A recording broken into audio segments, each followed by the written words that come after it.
said this is the first autobiography in which the author has written an exposé of himself.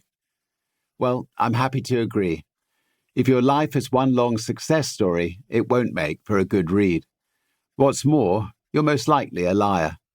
We all have ups and downs, trials and tribulations, failures and triumphs. We just hope to come out stronger on the other side. The late Steve Jobs, the entrepreneur I most admire, said, "My favourite things in life don't cost any money." It's really clear that the most precious resource we all have is time.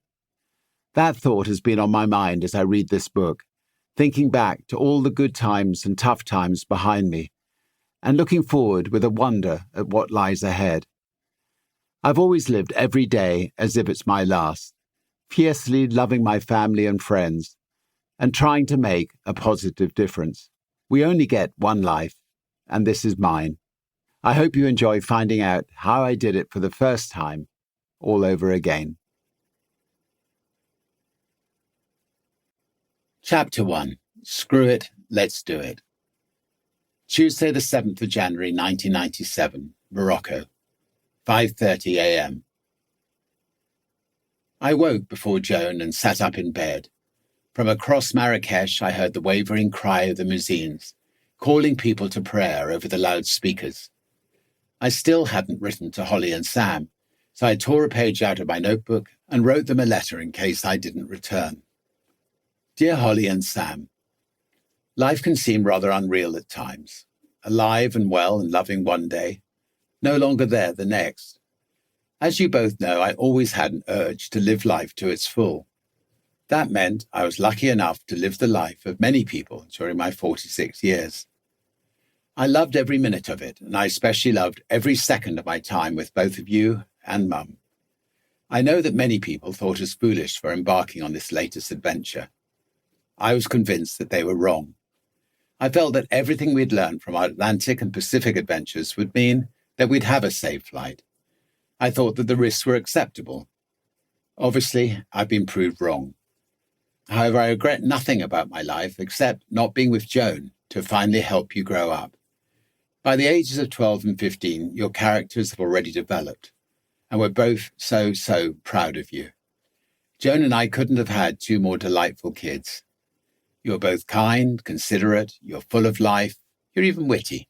What more could we both want? Be strong. I know it won't be easy, but we've had a wonderful life together, and you'll never forget all the good times we've had. Live life to its full, yourselves. Enjoy every minute of it.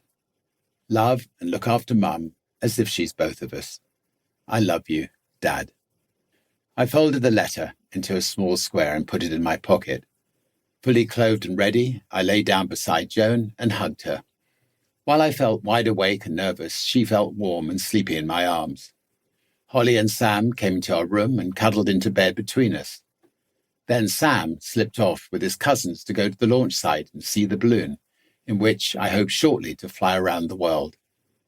Joan and Holly stayed with me while I spoke to Martin, the meteorologist. The flight, he said, was definitely on. We had the best weather conditions for 5 years. I then called Tim Evans, our doctor. He had just been with Rory McCarthy, our third pilot, and had bad news. Rory couldn't fly. He had mild pneumonia, and if he was in the capsule for 3 weeks, it could get much worse. I immediately called up Rory and commiserated with him. "I'll see you in the dining room," I said. "Let's have some breakfast." 6:20 a.m. By the time Rory and I met in the hotel dining room, it was deserted. The journalist who had been following the preparations for the launch over the previous 24 hours had already left for the launch site. Rory and I met and hugged each other. We both cried. As well as becoming a close friend, as our third pilot on the balloon flight, Rory and I had been joining forces recently on a number of business deals. Just before we had come out to Morocco, he had brought a share in our new record label V2 and had invested in Virgin Clothes and Virgin V, our new cosmetics company. "I can't believe I'm letting you down," Rory said. "I'm never, ever ill. Never." "Don't worry," I assured him. "It happens. We've got Alex, who weighs half what you do, so we'll fly far further with him on board.